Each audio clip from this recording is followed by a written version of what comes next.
특검이 반드시 필요하다 하시고 싶은 말씀 법조계 락커 김경호 변호사님 짧게 부탁드립니다. 네, 그렇습니다. 이번 공소장의 문제점에 대해서 좀 말씀을 드리고 싶은데. 아, 윤석열 공소장이요? 예, 그렇습니다. 총평을 얘기하면 네. 이 지금 AI가 고장난 거예요. AI, 버그가 왔습니다. 버그. 네. 짧게 다시 얘기하라고 그래서 지금 짧게 왔는데 죄송합니다. 핵심을 얘기해야 되니까. 죄송합니다. 네. 12.3 비상계엄 사태를 누구도 군사 쿠데타라고 하는데 부정하는 사람이 없습니다. 네. 군사 쿠데타, 예. 군사 반란입니다. 군사 반란. 그런데 기소는 내란으로 기소하고 있습니다. 그렇지. 이걸 계속 지적하셨지. 군형법 반란이 아니고 군사 쿠데타라고 명명 지으면서 죄는 반란이 아니고 내란으로 지금 기소했다. 더 가볍게. 그거 하나 하고 또 하나는 윤석열 내란에 대해서 어렵게 공수처가 직권남용죄 본죄의 관련죄로 수사 관할권을 확대해서 수사를 했고 네. 강제 수사도 체포영장, 구속영장도 관련으로 해서 확대해서 네. 그렇게 해서 적법성을 유지했는데 네. 박세영 검찰이 본죄를 기소하지 않으면 불기소입니다. 불기소해버리고 내란죄만 기소를 해서 뿌리 없는 나무를 만들었다. 오, 그래? 일단 이렇게 두 가지로 총론으로 말씀을 먼저 드리겠습니다. 아니 그러면 사법부에서 그걸로 문제 삼으면 어떻게 해요? 두 번째부터 말씀을 드리면 불안한데? 갑자기? 그렇습니다. 그게 바로 특검이 필요한 이유인데 아니 직권남용은 빼고 내란만 공소장 나왔지 않았습니까? 공소장 보면 내란 그러네? 우두머리로만 되어 있습니다. 맞아요. 그리고 김용현, 노상원, 심지어 노상원까지도 내란죄 중요 임무 종사자의 직권남용죄가 모두 있습니다. 그런데 지금 윤석열만 직권남용죄가 없는데 이게 문제가 되는 이유는 공수처가 바득바득 수사 관할권을 바로 본죄인 직권남용죄를 뿌리로 터 잡아서 관련으로 했고 맞습니다. 그거에 대해서 윤석열 변호인들이 계속 수사 관할권 없다고 주장을 했고 맞습니다. 그런데 더 나가서 강제 수사까지 체포영장 구속영장까지도 바로 본죄인 직권남용죄에 터잡아서 했던 거고 맞습니다. 큰일 났네. 그리고 이것에 터잡아서 내란의 모든 증거들을 지금 몇 박스라고 해서 수집을 했는데 네. 정작 기소의 역할을 했던 박세현이는 직권남용죄 본죄를 불기소해버렸다. 그러면 재판에서 지금 더욱더 윤석열 변호인들은 수사 관할권 문제 그리고 이 강제 수사의 적법성 문제 더 나가서 증거 능력의 문제 이번에 이재용 무죄도 증거 능력의 문제가 크게 작용했습니다. 맞습니다. 그런 문제들이 발생했다. 야, 이거 큰일 났네. 그런데 그 해석을 그르친 이유가 뭐냐면 헌법 84조에 내란의 내란의 죄를 범한 경우를 제외하고는 재직 중 형사소추 받지 아니한다. 이거는 특권입니다. 네. 이 특권에 대한 뭐에 대한 특권이냐면 헌법 11조 1항 법 앞에 평등. 모든 국민은 죄가 있으면 기소가 되는데 네. 대통령은 특권을 둔 겁니다. 그런데 내란의 죄를 범하면 이렇게 해석이 됩니다. 84조는 대통령이 내란의 죄를 범하면 재직 중에도 형사소추 된답니다. 그렇습니다. 다시 말해서 특권이 없어진다입니다. 그러면 대원칙으로 돌아가야 됩니다. 헌법 11조 1항 대원칙, 법 앞에 평등. 그러면 대통령의 내란죄 외에 모든 범죄를 기소해야 됩니다. 이것을 지금 고의적으로 법리 오해를 일으키는 척하면서 불기소했다. 그래서 지금 공수처가 본죄인 직권남용죄가 없어지면 많은 문제가 지금 발생이 하는데 그럼에도 불구하고 저렇게 기소를 했다. 그리고 그것은 헌법에 대한 오해다. 이렇게 먼저 간단하게 말씀을 드리고 싶습니다. 그러면은 이거를 만약에 박세현이한테 너 왜 이따위로 했어? 왜 본죄는 빼고 내란만 넣었어? 라고 하면은 아마 박세현은 그거는 직권남용은 대통령이 불소추 특권이 적용되니까 이건 기소 안 했어. 이렇게 얘기하겠네요. 그렇게 오해를 야기시킬 건데 그것은 잘못됐다는 거죠. 헌법의 잘못됐다는 해석은 거예요? 대원칙은 법 앞에 평등입니다. 대통령도 원칙은 법 앞에 평등입니다. 네. 그것에 대한 예외로 헌법 84조 불소추 특권을 둔 겁니다. 그러나 불소추 특권이 내란의 죄 때문에 기소가 돼서 없어졌습니다. 네. 그럼 대원칙으로 가야죠. 대원칙으로 가야 된다. 이거를 지금 교묘하게 해석을 한 겁니다.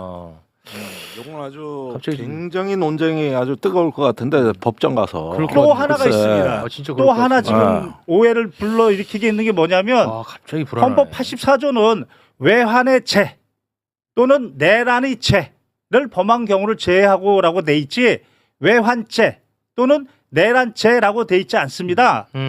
그리고 외환죄는 없습니다. 아예. 헌법에 외환죄라는 건 없고 내란죄는 형법 87조에 있는데 네. 분명히 외환의 죄, 내란의 죄로 해석을 해야 되는데 네. 이 박세현은 이걸 내란죄로 해석하고 있는 거고 내란의 죄는 형법 제1장입니다. 1장에 내란의 죄라고 돼 있고 87조 내란죄, 88조 내란 목적 살인죄, 89조 미수죄, 90조 예비 음모 선동 선전 그리고 외환의 죄는 네. 형법 제2장입니다.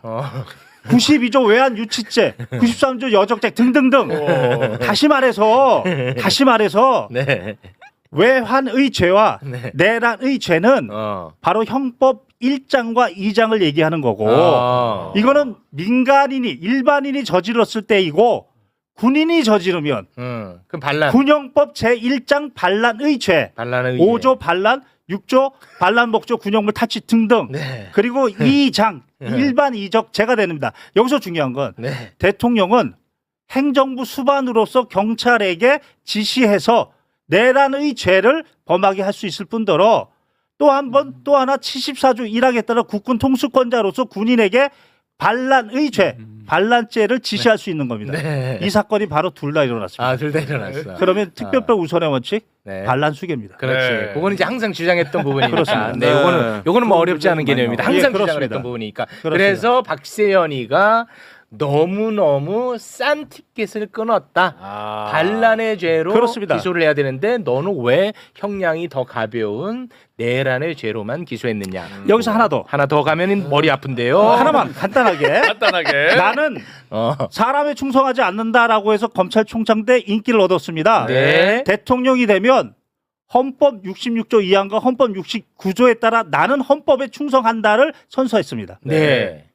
나는 헌법에 충성해야 됩니다. 이 헌법을 문란케 하면 내란의 죄를 범하는 겁니다. 네. 그런데 동시에 헌법 5조 2항 국군 통수권자로서 국가 안전 보장 의무, 국토 방해 의무가 있고 그것을 위한 군 통수권, 그것을 위한 군 지휘 체계 보호 의무가 있습니다. 네. 이것을 흐트러뜨린 겁니다, 이번에. 네. 국가 안전 보장을 문란케 했고 그렇습니다.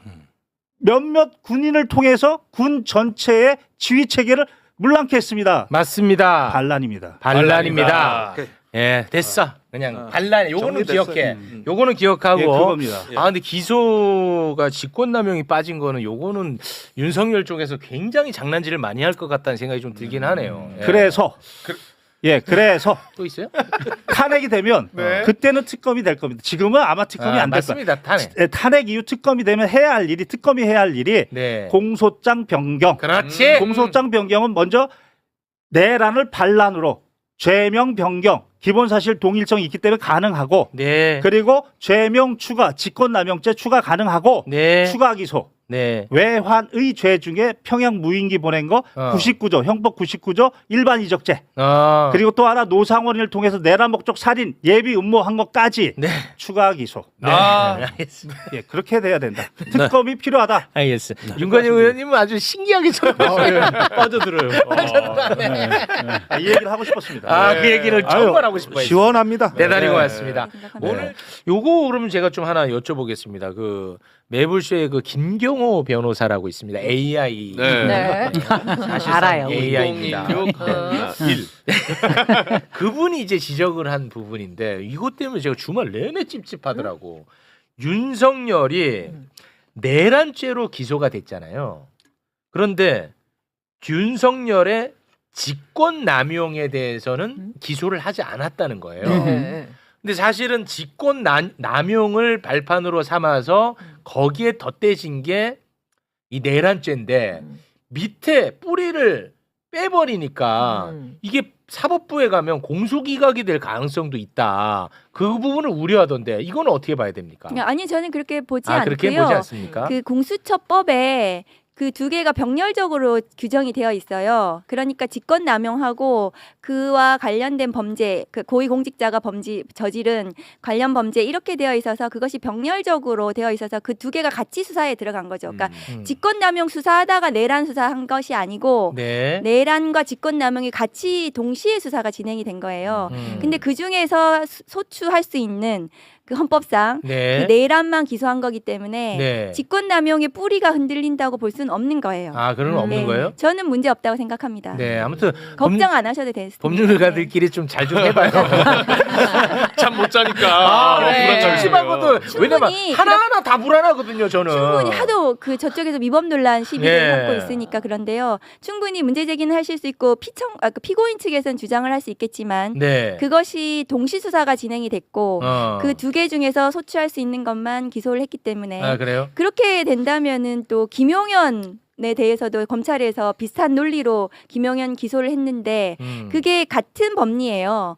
그렇기 때문에 저는 문제 없다고 생각합니다. 그래요? 우리 네. 저 법조 형님은 같은 생각이에요? 아니 그 대통령은 아시잖아요. 현직 대통령의 경우에는 내란하고 외환만 소추할 수 있다고 되어 그건 있으니까. 그렇죠. 그건 네. 명백한 거예요. 사실은 네. 약간 걱정이 많으셨던 것 같아요. 그렇습니까? 아니, 네. 돌다리도 들어보고 건너야 되는 건 맞습니다. 워낙 요즘은 이제 워낙 불안한 게 문제 삼아서. 많아서. 네. 그래서 이것 때문에 아주 찝찝했는데 이거는 뭐 크게 걱정 안 해도 될 것이다. 네, 그렇습니다. 아무튼 그 법조인들끼리 잘 알아서 근데 하시기 정말 바랍니다. 김경호 변호사님이 얘기할 때는 갑자기 막 쭈뼛쭈뼛 그래요. 네, 저도 그랬어요. 국민의힘 측에서 계속 직권남용 수사만 가능하지 왜 내란 안 되는데 불법이다 이렇게 계속 얘기하니까 그 프레임에 이제 들어가서 그렇게 보면은 그렇게 논리를 전개할 수도 있겠다 생각은 듭니다. 그러니까 그거를 갖고 그런 식으로 뭐 억지 부리기는 하겠으나 그렇죠. 예상은 가능하죠. 네. 그렇게 하겠으나 그거는 뭐 대세의 지장은 없다. 이렇게 정리가 되겠죠. 그렇습니다. 예. 네.